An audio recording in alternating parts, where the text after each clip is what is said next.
Coming up on Cogeco News, will some businesses get back on track soon? Some sooner, some later. Remembering the war in Europe VE Day. And more COVID-19 related information and art to talk about.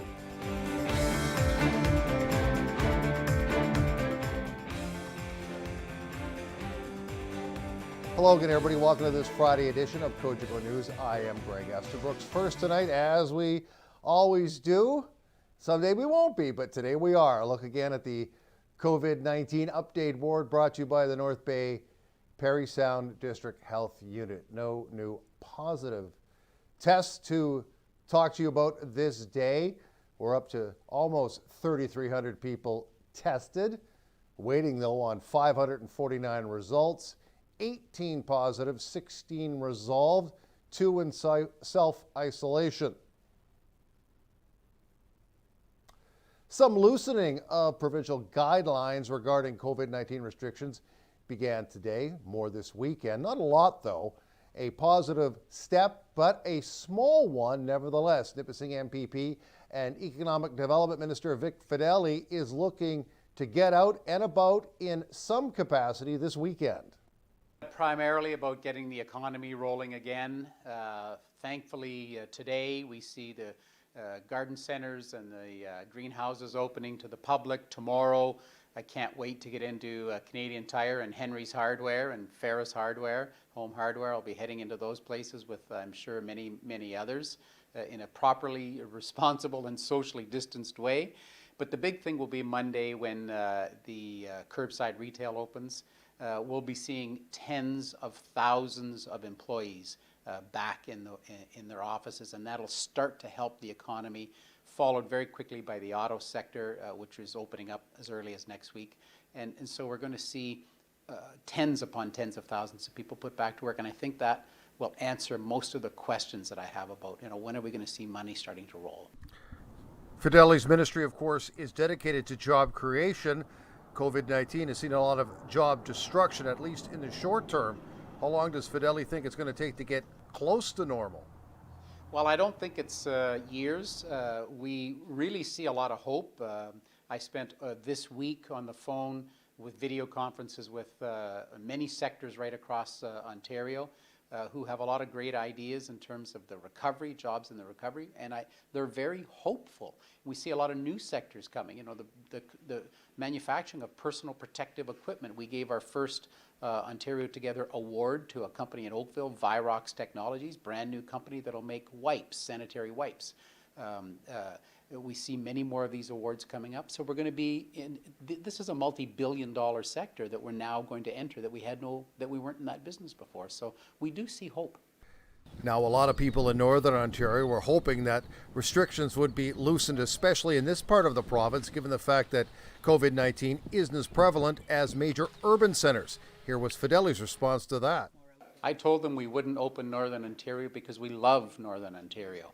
And had we made any indication that we're opening a segment of Northern Ontario before anywhere else, the people in Southern Ontario would be flocking here, whether it's to our marina or a golf course or to our grocery stores, whatever.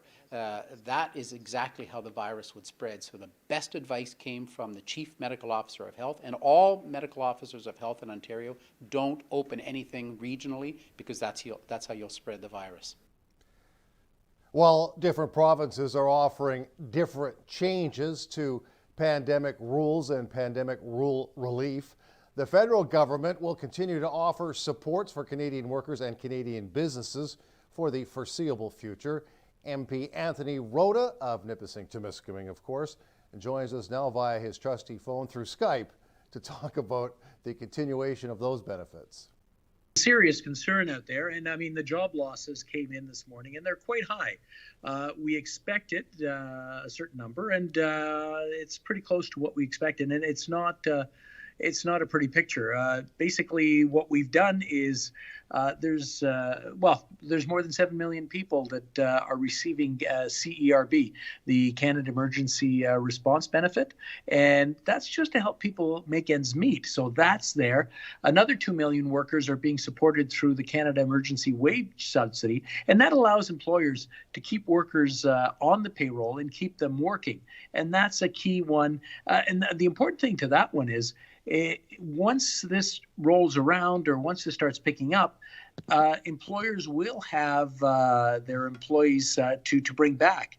There's nothing worse than having them lay people off and they find work elsewhere or something happens. At least doing it this way, it allows it to happen. Now, what we've done is the wage subsidy will be extended well beyond June, just so that we can keep people employed and keep people connected to their place of employment. Now, one of the other things that is working for small businesses is the Canada Emergency Business Account, and that's about 500,000 businesses that have hooked into that, and that allows them to borrow up to $40,000 just to keep businesses, keep their doors open and keep their employees in place. Now, Anthony, that's an awful lot of money, an awful lot of tax revenue that is being dispersed amongst Canadians, but there's not an endless supply of money before that money becomes devalued. How do you balance that? It certainly is something that is a concern to everyone. And what we look at is it's either helping people stay afloat and keep going, or have a whole slew of bankruptcies, and then we start way behind where we are now. So at least this way, there's no suffering, and well, there's some belt tightening. But what happens is once things start picking up again, people actually have the capability to get on their feet and get going again, as opposed to completely being wiped out and starting from less than zero. Historian and battlefield tour expert John Hetherington was hoping to be in Europe for the 75th anniversary of the end of the war in Europe, VE Day. That was not to be, though, as the pandemic scrapped celebrations near and far and very far. The cancellations were unfortunate on a day, Hetherington says, the world needs to remember. As far as not having a VE Day celebration for the end of the war is pretty critical. But especially for a place like the Netherlands, which I was destined to go to with a very large group who had liberated a section of the Netherlands, and like many other groups who were destined to go there as well, all that's been shut down. So it's pretty tragic because of the fact that the 75th anniversary, it'll probably be the last time that any number of veterans will be able to travel that distance. I mean, it's becoming less and less every 5 years, but this year is a critical year. There's plenty of video and pictures from that day, a day of celebration, but was it a day of celebration and relief? I think a little bit of both. May 5th, certainly for the Dutch people, and for the Canadian troops that were there. You've got to remember that about 80% of the Canadian Army was in place in the Netherlands on May 5th when the Germans signed their surrender to the Canadians. For instance, from our area, the Algonquin Regiment came to rest in a place called Weerden, which is in northeast Holland. They were with the 4th Armored Division. They didn't start coming home until August of 1945. They were occupation troops. Everything in that country was completely destroyed. The dikes had been opened up, but the land was flooded. The people were starving. I mean, so the Canadian Army basically, not only their liberators, but also their saviors in those critical months after the end of the war. Now, some have said in 2020 the coronavirus is the greatest crisis that many countries have faced since World War II. But what about the sacrifices made by people back then? Their choices were extremely limited. Absolutely. A good friend of mine, Robert Katzberg, who is a historian on the Algonquin Regiment and the whole Battle of the Scheldt area in Holland, and he's written a number of books on the Canadians. And he sent me a picture on Facebook of his house in the little town of Welberg with all the greenery, and it looked like summer. And I said, "Where are the tulips?" And he said, "I ate them for lunch," because during the winter of hunger, that it was known of 44-45, the Dutch were reduced to eating tulip bulbs. Kind of puts it in perspective, doesn't it? Breakdown has arrived here on Cogeco News. When we come back, we continue our story with a Windsor doctor who got COVID-19 and beat COVID-19. Those stories and more right after this.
Welcome back, everybody. Dr. Dean Favitt is a retired emergency room physician from Windsor.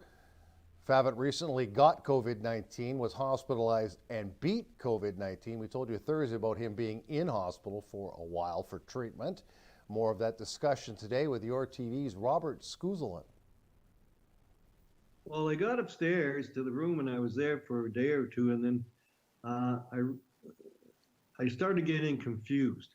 And when you don't get enough oxygen, you start to get a little confused. So I was getting confused, and I actually requested that be intubated, to be vented.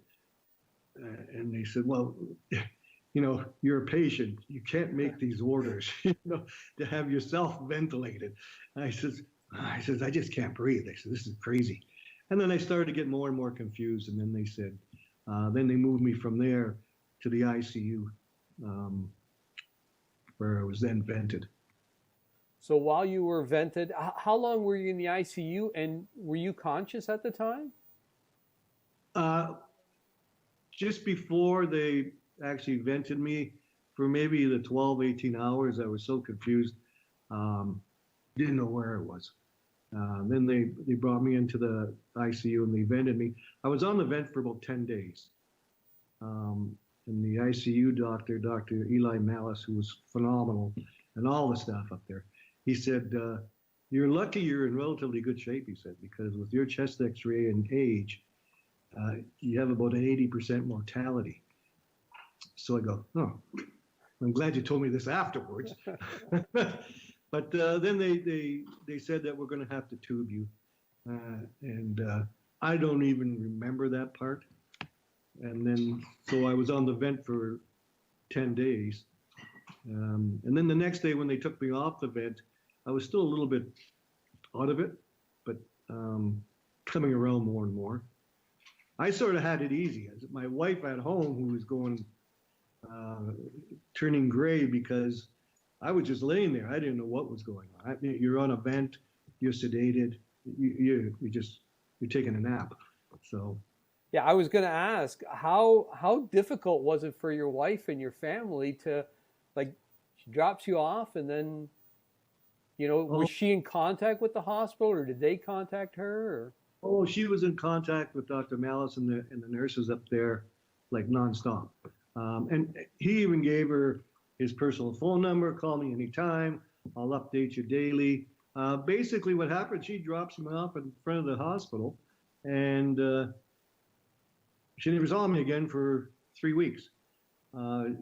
She said she pulled over and just started crying her head off because she wasn't sure what was going to happen. She contacted my sons and my sister, and it was just a traumatic experience for them. Another COVID-related cancellation this month is the annual police auction. Traditionally held in May, it's a big draw for those wanting to get a deal on property that the police have acquired in, well, a variety of ways. However, no auction does not mean these goods will not be given to charity groups. We have canceled officially the police auction that's generally held in May. We may look to do it again in the fall. Of course, that's unclaimed property that our police service has that comes into our police service's possession over the previous year. So in the last year, we've actually taken into our possession 171 bicycles. What we're doing right now is we're making arrangements with charitable groups within the community that are children oriented to give those bikes to them. So we have big brothers, big sisters. We've approached them, the Indigenous Friendship Center, we've approached them, and they're picking up some of these bikes because what better to do with a bike than give it back to a kid? If there is an organization out there that has something to do with kids and you want to look at bikes, contact us at the 497-555 number, and Sarah Bush takes care of our storage when it comes to that. And while it's nice for the police service to give bikes to those who need bikes, less bikes being given away means less bikes are being stolen. But that takes preparation and prevention. One of the things we started out last year was dealing with a bicycle information pamphlet. But let's face it, most people have smartphones. We need to use our smartphones for your own benefit. If you have a bike, take a picture of it, and the serial number is generally on the bottom of the frame. Make sure you turn over your bike, take a picture of that serial number, because that's what any police service in Canada needs in order to put on our police system, so that maybe it'll get recovered if you lose it or if it's stolen from you. News you can use on that one. The Calendar Bay Museum may specialize in history. This time around, they are specializing in a very recent history. The museum wants to compile stories on COVID-19 and how it's changed your life. Joining me recently via Skype is Natasha Whiter of the Calendar Bay Museum. With something happening right now, like as it's happening, we knew we needed to kind of get on it in order to try to document it as it's happening, as this is a very unique opportunity in that we can capture experiences now as opposed to kind of looking back and reflecting, which is what a lot of museums tend to do. We receive old artifacts that we have to look back on, but this is something that's happening right now. And so one of my volunteers actually stepped up and started up a bit of a timeline, just documenting day by day the big things that were happening when we closed and different things. And it escalated into starting to ask the public as well to add to the documentation that we had begun. Now, you only sent this media release out to us like a day ago, and it's already gone public, and you're already getting submissions. Tell me what's going on there. Yeah, one of the submissions that we received it's an art piece, and it's I believe it's a mandala is what you would call it, where there's different symbols incorporated of masks and the virus itself and hope and all these different things. It's very, very cool, and just in her explaining all the pieces that make it up, it's very, very cool. And we're looking forward to seeing the actual piece in person. A variety of different types, I guess, of submissions. What are you asking for? We are looking for photos and video clips, maybe screenshots of social media posts. There's been a lot of different posts shared online that are, memes and different things that dictate, what we've been going through. Objects themselves, there's been signs that people have put in windows, cheering on healthcare workers. With video clips, I know that people have been going out at 7:30 at night most nights and making some noise in support of our healthcare workers. And so those are video clips that we would be very interested in seeing. The homemade masks and different things like that. But with those kind of things, we want to make sure that nothing is being taken away that's being used right now. That sort of stuff, hold on to until the future when it's not needed, and then we would love to see that. But in the meantime, especially anything digital. What happens next? Will there be a display going up in the future? Certainly in the future, we can definitely see that happening. For now, what we'll do is we'll share them on our social media pages as well as our website. The month of May is Museum Month, and so this is a bit of a project as well that kind of coincides with that. So we will make the submissions visible. And the neat thing is to think, in 10, 15, 20 years, to do a project or to put this kind of a project on display, it would be neat to have people come into, when they bring their grandkids in, to try to show what life was like for us at this time. So when you're putting together, whatever you would like to submit, kind of think, what is it that you want to convey to people, in 20 years or so, what life was like, and the challenges, the positives and certainly the negatives as well. It's been a very challenging time for us. And so to just try to convey what it was like. Speaking of challenges, you've been shut down for a while now.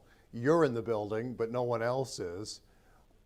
How long can you go before you really need to reopen to remain sustainable? Well, we are lucky that we are supported by our town council. And at this time, I do come in a few days a week just to work on some of the stuff in the collection. We don't have daily guests coming in, but we are doing a lot of work on social media and trying to put out a lot of digital content. We've actually been doing some interviews with some people in the community that we'll be putting online as well soon, which are kind of neat. And just trying to stay relevant. We released a virtual tour a few weeks ago that got a bit of attention and allowed people to virtually visit us while we're closed, which was kind of nice. A couple of things to unpack here before we go to break. Natasha Whiter wants to make sure that people know that to submit, you either have had to work in calendar or work in calendar and live in calendar to be a welcome submitter to the display that will be going up at the Calendar Bay Museum. And a shout out to a tipster named Chris, who gave me a heads up today that the hydro workers are putting up a sign in front of independent grocers, and that'll be our little video clip as we go to break. Weather right after this.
Weather is brought to you by Canadore College.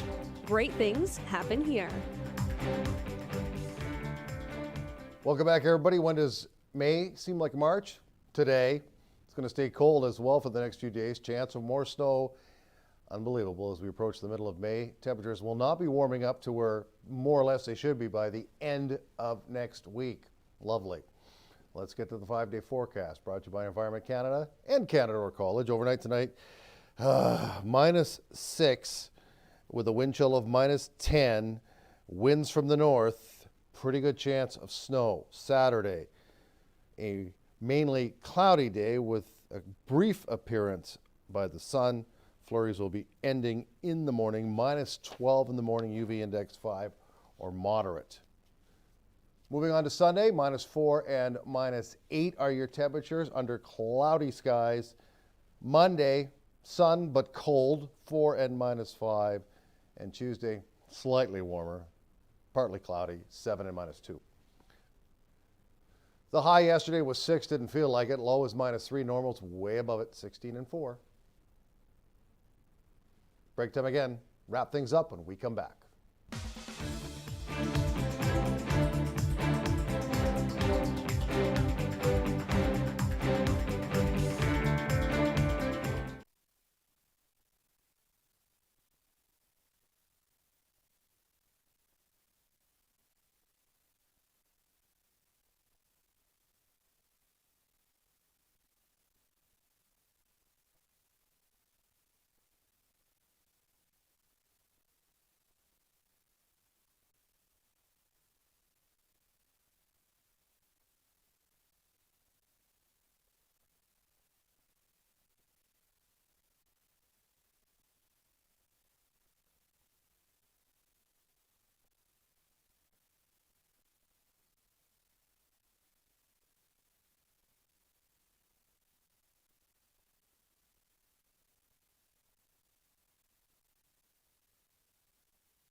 Sports is brought to you by Tag Construction for all your construction needs.